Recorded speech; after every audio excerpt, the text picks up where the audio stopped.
She was 7 years old, soaking wet and standing at the door of the most feared motorcycle club in Louisiana, alone at night, in the middle of the worst storm in years. She didn't run. She didn't cry. She just raised her small hand and knocked. 3 times. And inside, 300 men who had spent their whole lives making people afraid of them heard something that stopped them cold. Not thunder, not sirens. Just a little girl's voice saying one word: please. What happened next would change everything about who they thought they were. The rain had been falling since noon. By 8 o'clock that evening, La Fourche Parish had turned into something that looked more like a river delta than a town. The gutters overflowed with brown water. The cypress trees along Route 308 bent low under the weight of the storm, and the few streetlights that still worked cast trembling orange halos over the flooded asphalt. It was the kind of Louisiana night that made people stay inside, pull the curtains shut, and pretend the world beyond their walls didn't exist. Tank Mercer had been pretending for a long time. He sat at the far end of the bar inside the Iron Parish clubhouse, a converted warehouse on the outskirts of Thibodaux that had served as the chapter's home for 22 years. The building was ugly on purpose. Corrugated metal walls, no windows on the ground floor, a parking lot full of motorcycles chained under a rusted awning. The sign above the door had been painted over so many times that whatever name had originally been there was now just a ghost beneath layers of black. Inside, it smelled like motor oil, cigarette smoke, and something that might have been chili from the kitchen Dale Pruitt ran on weekends. Tank wrapped both hands around his coffee mug and stared at the grain of the bar top. He was a big man, 6'2", 260 pounds, with the kind of body that didn't come from a gym, but from decades of hauling engines, fighting in parking lots, and surviving things that polite society preferred not to discuss. His beard had gone mostly grey in the last 3 years. His forearms were covered in tattoos that mapped 25 years of his life in ink. The Iron Parish skull on his right forearm, a pair of wings on his left that he'd gotten after his brother died, and a date, March 14th, 2019, inked in plain black numerals just below his elbow. He never explained that date to anyone who asked. Around him, maybe 30 members of the chapter occupied the clubhouse in various states of leisure. Some played pool. Some watched a game on the television mounted above the bar. Rex Holloway, the chapter's vice president, sat 2 stools down with a beer and a notebook, going over supply orders with the focused expression of a man who had turned bureaucracy into a form of meditation. Rex was lean where Tank was broad, sharp-faced with close-cropped salt and pepper hair and reading glasses he refused to wear in public but always had on inside the clubhouse. He'd been Tank's second for 11 years. "Still raining," Rex said without looking up. "Still raining," Tank confirmed. That was the depth of their conversation most nights. They had known each other long enough that silence had become its own language, fluent and comfortable. Dale Pruitt emerged from the kitchen with a pot of coffee and made his rounds without being asked, topping off mugs along the bar. Dale was the youngest of the 3 at 41, with a wide, open face that had never quite lost its boyishness despite the years in the road. He had a gift for making people comfortable without trying, which was why he ran the kitchen and why Tank had made him the chapter's unofficial ambassador to civilians whenever the club needed someone who didn't look like a threat. "Kitchen's closing in 10, Dale announced. "Anybody wants the last of the red beans, speak now." 3 hands went up across the room. Tank's phone buzzed on the bar top. He glanced at it, a weather alert from the parish emergency system, advising residents to avoid unnecessary travel and to move to higher ground if they lived in low-lying areas. He set the phone face down and went back to his coffee. He wasn't sure exactly when he heard it. The storm was loud, rain hammering the metal roof like gravel, thunder rolling in from the Gulf at irregular intervals, wind pressing against the walls with a low, sustained moan. Beneath all of that, the knock barely registered at first. It was too small, too hesitant. The kind of sound a person made when they weren't sure they had the right to make any sound at all. Tank's head lifted. Rex had heard it too. His pen stopped moving. The knock came again. 3 small, deliberate strikes against the steel door at the front of the clubhouse. Not the pounding of someone angry, not the flat slap of someone drunk. Something else entirely. Something measured, like a child counting to 3 before jumping into cold water. The room had gone quiet, without anyone deciding to make it quiet. 20-something men, all of them carrying histories that would unsettle most people, all of them looking toward the front door with the same expression Tank couldn't quite name. He was already off the stool. He crossed the floor in 8 steps, unlatched the deadbolt, and pulled the door open. The girl standing on the threshold was 7 years old, maybe 8. She was soaked to the bone, her dark brown hair plastered flat against her face, her dress a thin cotton thing printed with yellow flowers, clinging to her small frame and dripping steadily onto the concrete step. Her sneakers were so waterlogged they squelched when she shifted her weight. She was shaking, not from fear, Tank realized after a moment, or not only from fear, she was shaking from cold. She had been out in that rain for a long time. She looked up at him. Tank Mercer was not a man who inspired comfort in strangers. He knew this about himself with the same practical clarity that he knew his boot size or the torque specs on a Harley Softail. He was big and scarred and weathered, and the leather cut on his back bore a patch that had made grown men cross the street. He had never in his life been the person a child ran toward. But this girl looked up at him, at all 6'2" of him, at the beard and the tattoos and the skull patch. And she didn't step back. Her eyes were very dark, very serious, and completely dry. She had used up whatever tears she had before she got here. "Please," she said. Her voice was small but clear, the way voices are when someone has made a decision and is holding to it with everything they have. "I need help. My mama's stuck and the water's coming up and I didn't know where else to go." Tank stared at her for 1 second. Then he stepped back from the door and said, "Come inside." She came in. Behind him, he heard the clubhouse, all 30 men of it, go completely, absolutely still. Dale appeared at his shoulder with a dish towel, and then, apparently deciding that was inadequate, disappeared back toward the kitchen. Rex was already standing, notebook closed, reading glasses off, his face doing something Tank had never seen it do before and couldn't immediately identify. The girl stood in the middle of the Iron Parish clubhouse and looked around her with those serious dark eyes, taking in the pool table and the mounted television and the rows of leather jackets and the skull imagery on every available surface. She was still shaking. She pulled her arms tight across her chest. "What's your name?" Tank asked. "Annie," she said. "Annie Caldwell." "How far did you walk, Annie?" She thought about it. "A long way. Past the gas station and the church and the place where the dog lives." She paused. "The water's up to the porch now.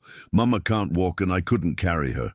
Dale came back with a blanket, one of the fleece ones they kept in the storage room, and crouched down to Annie's level without making a production of it, just held it out with both hands the way you'd offer something to a small animal you didn't want to startle.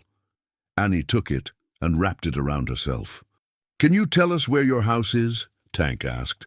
"On Bayou Blue Road," she said. "The blue one, with the broken mailbox." Tank looked at Rex. Rex was already reaching for his phone. Outside, the rain redoubled, a fresh wave of it sweeping in from the south, drumming against the metal roof with renewed violence. The thunder that followed was close enough to rattle the bottles behind the bar. Tank pulled his cut from the hook by the door and shrugged it on. Around the room, without a word being spoken, men began to do the same. Rex made the call to the other chapters while Tank got Annie settled at the bar with a bowl of Dale's red beans and a mug of hot chocolate that Dale produced from somewhere in the kitchen with the quiet efficiency of a man who had decided this was the most important thing he would do all week. Annie ate with focused determination, both hands around the mug. the blanket still pulled tight around her shoulders. She answered questions between bites, direct, unflinching, with the particular composure of a child who has learned that falling apart is a luxury she cannot afford. Her mother's name was Carol, not his Carol. Tank had confirmed that with a single internal breath of relief before he could stop himself from caring. Carol Caldwell, 34 years old, who had been injured in a car accident 6 weeks ago and was still on crutches, unable to bear full weight on her left leg. They lived alone, the two of them, in a rental house on Bayou Blue Road that sat maybe 3 feet above the normal waterline, which was fine in normal weather and catastrophically insufficient tonight. "She told me to go get help," Annie said. She said it without drama, as a statement of fact. She said, "Go to the nearest lights you can find and ask for help. Don't stop for anything, and don't talk to strangers unless they're inside somewhere." She paused. "You were inside." "We were inside," Tank agreed. "Are you bad men?" Annie asked. She said it the same way she said everything else, directly, without accusation, as if it was simply information she needed. The question landed in the room like a stone in still water. Tank felt the ripples of it move through the men around him, saw it in the way Dale's hands stilled on the counter, in the way the pool players at the back of the room had stopped pretending to play pool. Tank considered the question seriously because she deserved a serious answer. "We've done bad things," he said, "some of us more than others. But tonight we're going to help your mama. That's all that matters right now." Annie looked at him for a long moment, processing this with the gravity of a small judge. "Okay," she said, and went back to her red beans. Rex appeared at Tank's elbow. "Got 3 chapters responding. Bro Bridge, Houma, and Baton Rouge. Bro Bridge can have 20 guys here in 40 minutes. Houma's closer. They're already rolling, maybe 15 men. Baton Rouge said they'll send whoever's not flooded in." Tank did the math. "What about the National Guard? Parish emergency line is overwhelmed. I got put on hold twice." Rex's jaw tightened. "Roads on the south end of Bayou Blue are already underwater according to their own system. They've got a priority queue, and a stranded woman on crutches in a rental house doesn't crack the top 10 tonight." Tank had expected this. It didn't make it easier to hear. "Dale," he said, "you got the trailer hitch on the truck?" "Since Tuesday," Dale said. "We'll need the flat trailer, and rope, the heavy nylon, not the tow straps. Bring the come-along too." He turned to the room. "Anybody with a truck or an SUV, you're in the vehicle convoy. Bikes can follow, but I need ground clearance first. Who's got waders?" 4 hands went up. "Get them! Everybody else, waterproof what you can and layer up. We leave in 10 minutes. The room moved. It was something Tank had always respected about his men. Not the reputation, not the patches, not the mythology that had built up around clubs like theirs over decades of media coverage and public fear. What he respected was this. When something needed doing, they did it. No committees. No extended discussions about liability or optics or the proper channels. Someone needed help, you helped. It was the only rule that had ever made complete sense to him. He walked back to Annie. "We're going to go get your mama," he said. "You're going to stay here with Dale, okay? He's going to keep you warm and safe until we come back." Annie looked at Dale, who offered her a nod of absolute sincerity. "Is Mama going to be okay?" Annie asked. Tank had made a policy 20 years ago of never making promises he wasn't certain he could keep. He had watched the damage that false promises did, had lived inside that damage for years. But he looked at Annie Caldwell's face, 7 years old, and stripped of everything except the pure, raw courage it had taken to walk however far she had walked through that storm, to knock on a door she had every reason to be afraid of. And he made an exception. "Yes," he said, "she's going to be okay." He meant it. He would make it true. Outside, the Iron Parish parking lot had transformed. Engines turned over in the rain, trucks first, their headlights cutting white tunnels through the downpour, then the motorcycles, one by one, rumbling to life with that particular sound that Tank had always felt more than heard, a vibration in the sternum that never quite lost its meaning after all these years. Men in leather and rain gear moved with practiced efficiency, lashing equipment to truck beds, checking fuel, pulling hoods and bandanas against the storm. Rex appeared beside Tank as he mounted his own bike, a 2018 Road King that he had rebuilt from near wreckage 3 years ago and now ran as smooth as the day it left Milwaukee. "Houma, chapter's 5 minutes out," Rex said, pulling his rain jacket tight. "They're bringing a flat-bottom boat. Someone had the sense to load it when the weather alert came in." Tank absorbed this. A boat changed everything. If the road to Carol Caldwell's house was already flooding, a boat meant they could reach her regardless. "Tell them to come straight to Bayou Blue Road. We'll coordinate on the spot." Rex nodded and pulled out his phone. The gate to the parking lot swung open, pushed by 2 prospects who stood in the rain without complaint. Tank rolled forward, and behind him the convoy followed, trucks and SUVs first in a rumbling procession, then the motorcycles in 2 columns, headlights shimmering in the flooded asphalt. By the time they turned onto Route 308, the Houma chapter was visible in the rear view, a line of headlights coming up fast from the south, trailers in tow. Tank counted vehicles as they merged into the convoy and felt something shift in his chest that he didn't try to name. He had ridden in groups before. Hundreds of times. There was a specific quality to riding in formation through bad weather, a kind of collective stubbornness, a shared refusal to let the elements decide what happened next. Tonight, that feeling was sharper than usual. Tonight, it had a face. A small face with serious dark eyes and a bowl of red beans. His radio crackled. Rex's voice. "Baton Rouge chapters confirmed. They're sending 45 men. Roads are passable through Gonzales." Tank pressed the transmit button. "Copy. Tell them Bayou Blue Road, south end. Look for the flat trailer." "There's something else," Rex said. There was a pause. "Word got out. Don't ask me how. Bro Bridge forwarded to Lafayette. Lafayette forwarded to New Orleans. I'm getting calls from chapters I haven't talked to in 3 years. Everybody wants to roll." Tank rode through a curtain of rain that reduced visibility to 50 feet and said nothing for a moment. "How many?" he finally asked. Another pause. 300, give or take, maybe more by the time they arrive. 300 motorcycles on a flooded Louisiana highway on one of the worst storm nights in recent memory, for a woman they didn't know and a little girl who had knocked on the wrong door. Or the right one. Tank pressed transmit again. "Tell them all," he said. "Tell them all to come." Bayou Blue Road was worse than the emergency system's data suggested. The south end had gone fully underwater. Not deeply, maybe 6 to 8 inches over the asphalt, but enough to make the footing treacherous and the going slow.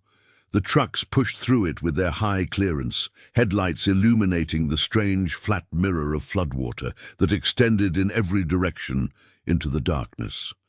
On either side of the road, the bayou had expanded far beyond its banks, black water threading through the cypress roots and creeping toward the scattered houses that lined the road. Most of the houses were dark. Most people had either left or gone to upper floors. One house still had a light on. It was blue, the siding, a faded sky blue that was nearly grey in the rain. The mailbox at the end of the driveway listed hard to the left, its door hanging open. Water covered the front yard entirely and had reached the bottom step of the porch. Tank killed his engine and waded in.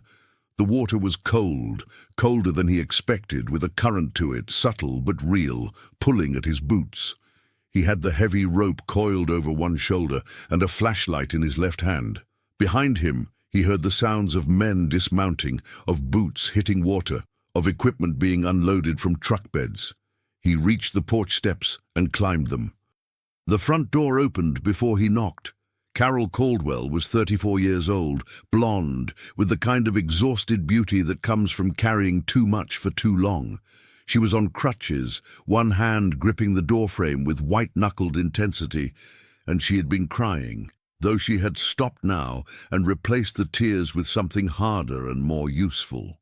She stared at Tank on her porch, at his size, his beard, his patch, and then looked past him at the convoy of trucks and motorcycles and men that stretched back down her driveway and out onto Bayou Blue Road, as far as the rain allowed her to see. "Annie sent you," she said. It wasn't a question. "She did," Tank said. Carol Caldwell pressed her lips together. Her chin didn't tremble. She was her daughter's mother, Tank thought.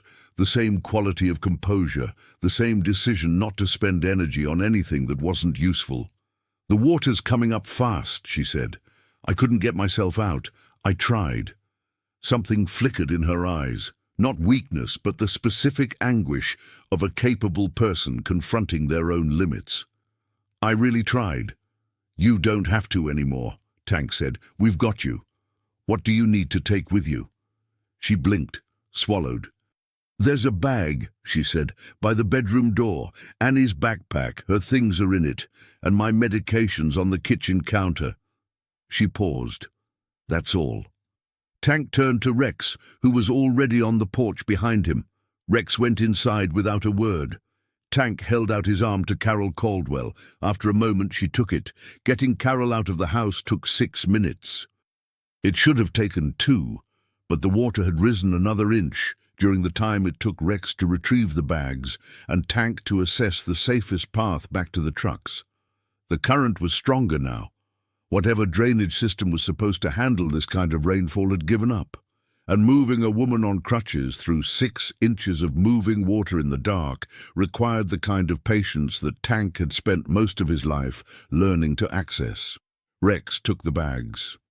Dale, who had driven the flat trailer out after securing Annie with 2 of the prospects back at the clubhouse, positioned himself on Carol's other side.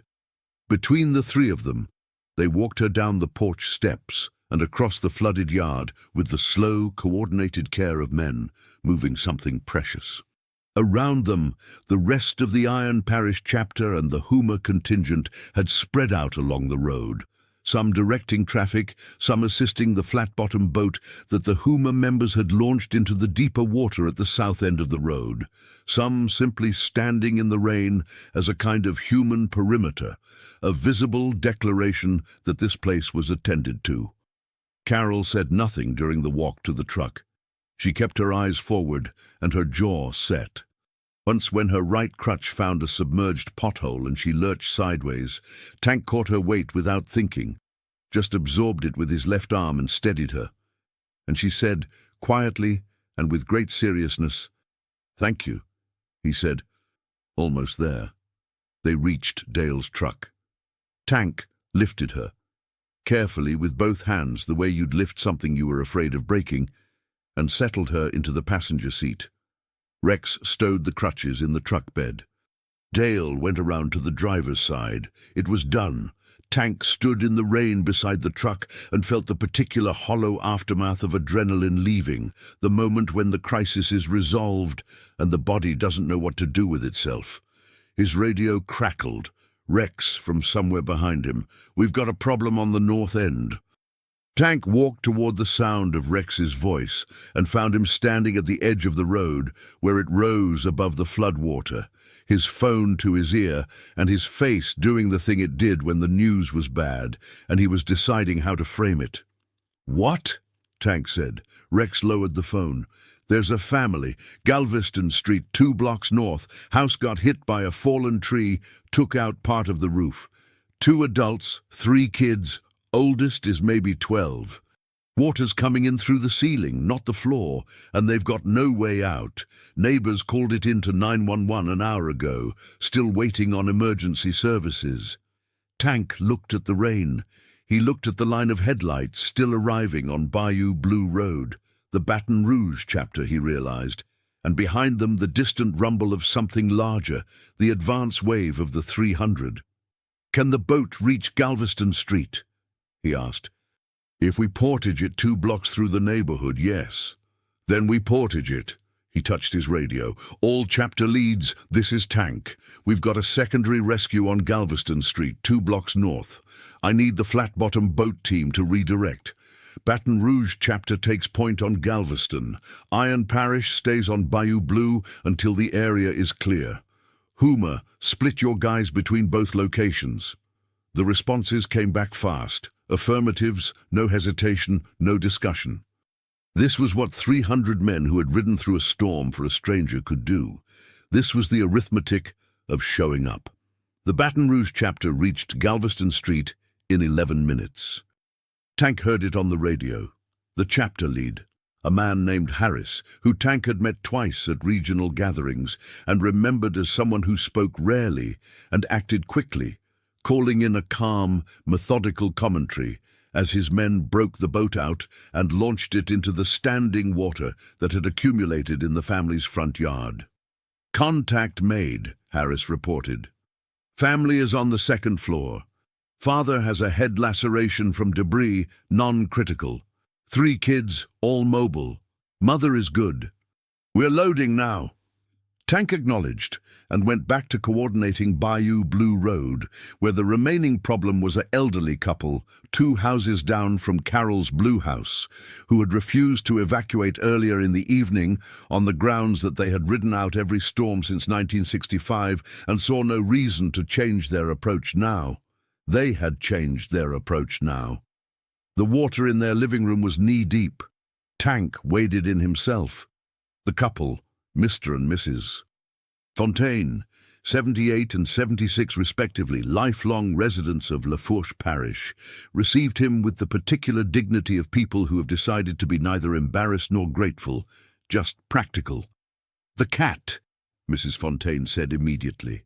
Tank found the cat under the bed. It was a large orange animal with the expression of something that had witnessed the full absurdity of human civilization and reached its own conclusions. Tank put it inside his jacket, where it remained with remarkable composure for the rest of the extraction.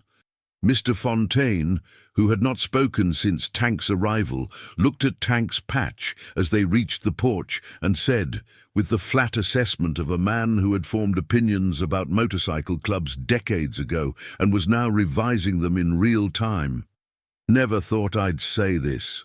"Don't say it," Tank said. "Just walk." Mr. Fontaine almost smiled. By midnight, the rain had not lessened, but the work had found its rhythm. Across Lafourche Parish, the 300 had scattered along a network of flooded streets, coordinated by radio and by the particular informal intelligence network that large groups develop when they are united by a single purpose. The flat-bottom boat made 9 trips. Truck convoys evacuated families from 4 additional streets. The chapter medic, a former Army corpsman named Webb, who rode with Iron Parish and kept a full trauma kit in his saddlebag, treated Mr. Fontaine's neighbor for a deep cut on her hand and assessed 2 children for hypothermia. No one directed any of this from a central command. It organized itself, the way things organize when the people involved know what needs doing and have the character to do it. Tank worked without stopping. He didn't think about the date on his forearm. He didn't think about Carol Mercer, his ex-wife, or the phone call she'd made 3 months ago that he still hadn't returned. He didn't think about the hearing scheduled for next month regarding the chapter's operating license, or the insurance claim on the clubhouse roof, or any of the accumulated weight of the life he'd built and periodically nearly destroyed. He thought about wet rope and water depth, and whether the truck's transmission would hold through another water crossing, and whether Annie Caldwell was still drinking hot chocolate back at the clubhouse, or whether she had fallen asleep wrapped in her fleece blanket. Probably asleep, he decided. She'd earned it. Rex materialized beside him somewhere around 12:30, both of them standing at the tailgate of Dale's truck, watching the Houma boat team make another approach. 12 families, Rex said. So far, more than 50 people. Tank nodded. There's press, Rex added. Someone called a local news station. There's a van on Route 308. Tank felt the familiar tightening that public attention always produced in him, the instinct toward obscurity, the preference for being unknown.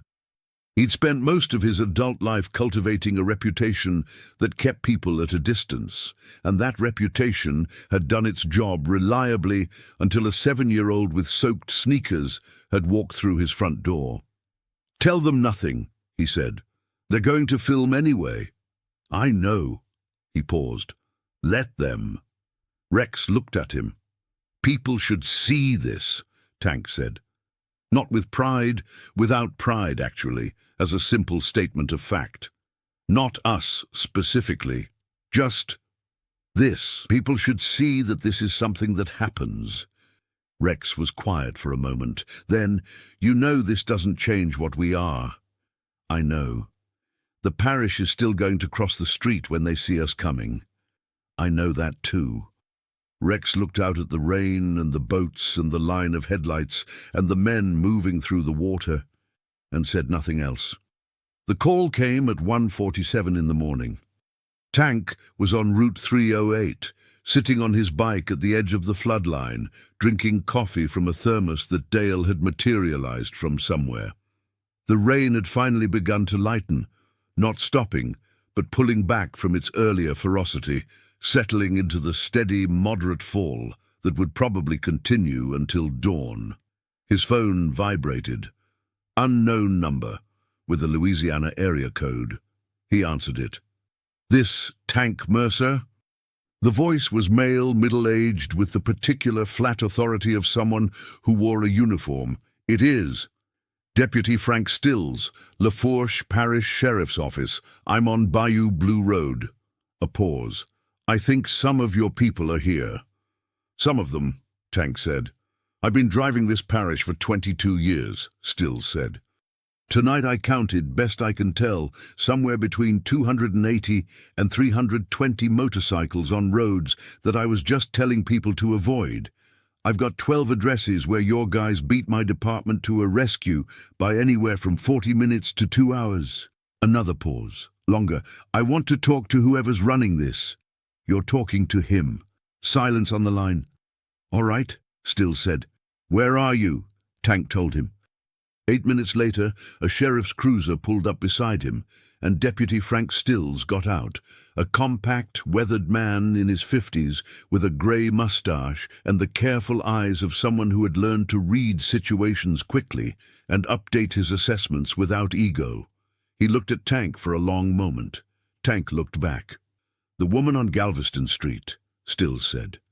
"The one with the roof damage. That was your people?" "Baton Rouge chapter.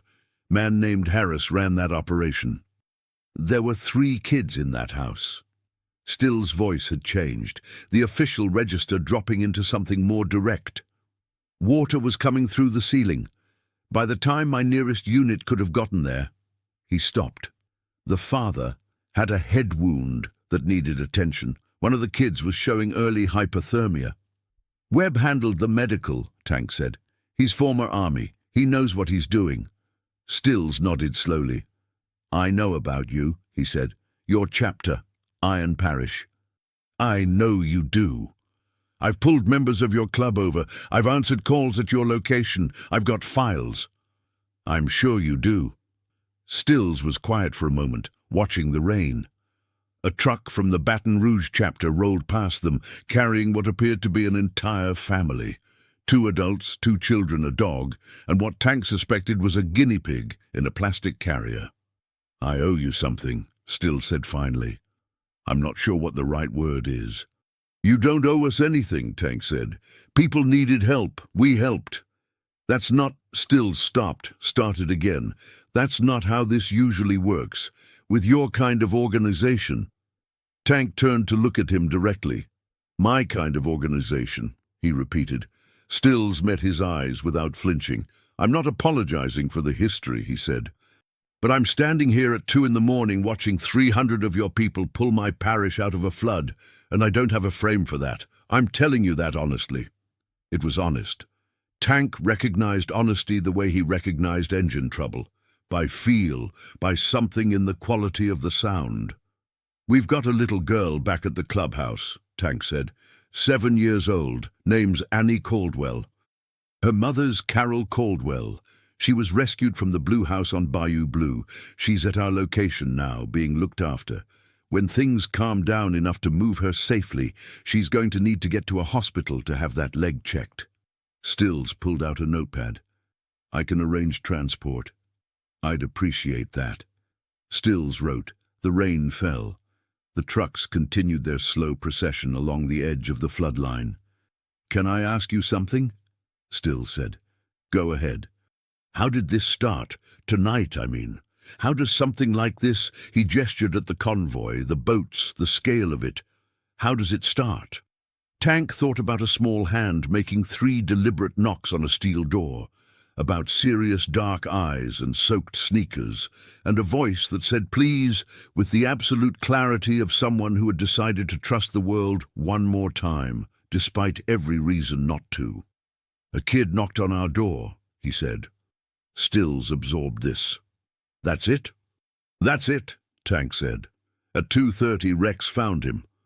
There's a situation, Rex said, and Tank recognized the particular careful quality in his voice that meant something unexpected. What kind of situation? A good kind, I think. Come see. He followed Rex back along Route 308 to the edge of the parking area where the convoy had staged and stopped. The news van was there. He'd expected that. What he hadn't expected was that it wasn't alone. There were 3 additional vehicles parked along the road, 2 pickup trucks and a minivan. People were getting out of them, civilians, ordinary citizens in rain jackets and boots, carrying things. One woman had a stack of takeout containers. A man was unloading a case of water from his truck bed. A teenager was helping carry what appeared to be a box of dry blankets. Tank stood at the edge of the scene and watched. One of the men, maybe 40, in a John Deere cap with water streaming off the brim, walked up to a member of the Houma chapter who was standing near the boats. The biker was 6'4", 300 pounds, with a beard that started at his cheekbones. The man in the John Deere cap held out a paper bag. Somebody said you guys have been out here for hours, the man said. My wife made sandwiches. The Houma biker stared at the bag. Turkey, the man added helpfully. The biker took the bag. After a moment he said, tell your wife thank you. Tank watched this. He felt something move through him. Something that had no clean name in the vocabulary he'd built for himself over 48 years. It was too large to be simple gratitude and too quiet to be pride. It was something about what human beings were underneath the noise of everything they told themselves about each other. He thought about the date on his forearm, March 14th, 2019. The day his son had died, 22 years old, a car accident on a wet highway, the kind of random and absolute ending that no narrative can contain or explain. He had put the date on his arm because he needed it to be real, because some losses are so large that the body needs to carry them in order for the mind to manage them. He had become, after that, a man who kept the world at a distance, who built walls out of reputation and intimidation and the particular hardness that grief creates when you refuse to let it complete itself, who had driven away his wife, his actual Carol, with that hardness, who had made himself into something that people feared rather than someone they could reach. A 7-year-old had reached him anyway. She had walked through a storm and knocked on his door and said, please, and the word had gone through every wall he'd built like those walls were made of paper. He pressed his hand flat against his forearm over the date and held it there. Then he let go and went back to work. Rex handled the news crew with his customary efficiency, brief, non-committal, steering them toward footage of the boats and the rescued families rather than individual faces or identifying patches. The story would get out regardless, Tank knew, and the story would be simplified and sensationalized and filtered through the particular lens that media applied to organizations like theirs. There would be headlines that led with the surprising angle. Motorcycle club members rescue flood victims, as if human compassion from men in leather cuts was inherently remarkable. Maybe it was. He'd stopped being offended by that a few years ago. What mattered was the record of the night, not in newspaper columns, but in the arithmetic of it. 12 families, more than 50 people, 9 boat trips. The Fontaine cat, which had emerged from Tank's jacket at the staging area and immediately commandeered a dry blanket in the back of Dale's truck, and Annie Caldwell, who was asleep at the Iron Parish clubhouse with her mother beside her, both of them safe and warm, which was the only number that had mattered from the beginning. The rain stopped at 4:18 in the morning. Tank was sitting on his bike in the Iron Parish parking lot when it happened. Not a gradual tapering, but a genuine stop. The way Louisiana storms sometimes ended, as if someone had closed a valve. One moment, the rain was falling in steady silver curtains. The next, the air was quiet and cool, and smelled of wet earth and bayou water, and something faintly green. He sat there in the sudden silence for a long time. The lot was full. Motorcycles packed in rows that spilled out onto the access road, more than he could easily count in the dark. Some of the riders had gone inside, some were sitting in groups on the asphalt, sharing what food and drink the clubhouse had available. The Baton Rouge chapter's lead, Harris, was sitting on an overturned milk crate, talking to Rex with the easy familiarity of men who had worked through something together. The Houma boat team was breaking down their equipment methodically, stowing it with the care of people who expected to use it again. Deputy Stills had arranged transport for Carol Caldwell, a proper medical transport, not an ambulance, which would have been overkill, but a parish vehicle with room for the crutches and room for Annie to sit beside her mother during the ride to the hospital for the evaluation that her leg required. They had left an hour ago. Before she went, Carol had stood in the clubhouse doorway and looked at Tank with an expression that he hadn't known what to do with then, and wasn't sure he knew what to do with now. "She told me she found the nearest lights," Carol had said. "That's what I always tell her. Go to the nearest lights." A pause. "I didn't know what the nearest lights would be." "Neither did she," Tank said. Carol looked at him for another moment. "She wasn't scared of you," she said. It wasn't quite a question. "She was a little scared," Tank said. "She did it anyway." Carol nodded, as if this confirmed something she'd already known about her daughter. Annie had been awake by then, sitting at the bar again in her dried dress and the fleece blanket, watching the comings and goings of 300 bikers through the clubhouse door with those serious dark eyes. She had eaten 2 pieces of toast that Dale produced and had been conducting by the time her mother found her. A quiet conversation with a large and taciturn member of the Houma chapter about the relative merits of different motorcycle models, about which she had firm opinions despite having, she admitted, never ridden one. When Carol appeared in the doorway, Annie crossed the room in 4 quick steps and went into her mother's arms without a word. Carol held her. The room, which had been loud and busy, went momentarily quiet again, the same quality of silence it had produced when Annie first walked in, hours earlier. Tank had looked away. Some things deserved privacy. Before they left, Annie had come to find him. She stood in front of him with the directness that he had come to understand was simply how she was in the world, without performance, without artifice, looking at things the way they were. "You said she would be okay," Annie said. "She is," Tank said. Annie nodded. This was the correct outcome, and her expression said so. "Will you be okay?" she asked. The question caught him somewhere between the sternum and the throat. He considered deflecting it. He was very good at deflecting, and then decided, for reasons he couldn't have fully articulated, not to. "I'm working on it," he said. Annie seemed to accept this as a reasonable answer. She reached into the pocket of her dried dress, a dress that was, he noticed for the first time, printed with yellow flowers, and produced something that she held out to him, a small folded piece of paper, the kind torn from a spiral notebook. He took it and opened it. It was a drawing. A child's drawing, done in pencil, a motorcycle rendered with surprising attention to detail given the medium, and beside it a small figure that was clearly meant to be him, identifiable by the beard and the jacket. The figure was large. The motorcycle was large. Standing beside the figure was a tiny person with a circle for a head and lines for hair. At the bottom, in careful printed letters, "Thank you, Tank." He had folded it back up and put it in the inside pocket of his jacket against his chest. Dale came out of the clubhouse and crossed the lot to where Tank sat on his bike, carrying 2 mugs of coffee. He handed one over without comment and leaned against the nearest parked bike with the comfortable ease of a man who was not in a hurry. They drank their coffee.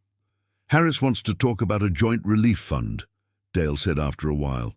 "Something more organized, for situations like tonight." "What kind of organized?" "Equipment fund, mostly. More boats, proper medical supplies, communication system across chapters." Dale shrugged. He's been thinking about it for a while. Tonight gave him the push. Tank considered this. Organized effort. Infrastructure. The kind of thing that required commitment and continuity and a willingness to be known for something other than what they'd been known for. "Set up a meeting," he said. Dale nodded and said nothing more, which was one of the things Tank valued most about him. Rex joined them a few minutes later, adding himself to the easy silence without breaking it. The 3 of them stood in the quiet parking lot as the sky to the east began to show the first grey suggestion of dawn, the light that came before the light, the hint of it, moving through the cloud cover left by the storm. 12 families, Rex said. "Heard it the first time," Tank said. 53 people. "Dale, is he always like this?"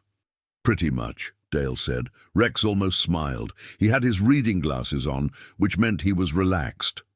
"The Fontaine cat has claimed your office chair," he said. "It can have it." They drank their coffee. Tank thought about what Rex had said hours earlier, out on the flooded road. "You know this doesn't change what we are." He had agreed with it then, and he agreed with it now. 300 men riding into a storm didn't erase years of history, didn't resolve the complicated truth of what motorcycle clubs were and what they had been, didn't transform anyone into something they weren't. He had no interest in mythology. He had enough of it already. But something had happened tonight, something real, beneath the mythology and the headlines and the simplified narrative that would be written about it. Something that had been catalyzed by a 7-year-old girl with soaked sneakers and the particular courage of someone who had decided, against all evidence, to ask for help from the most unlikely source available.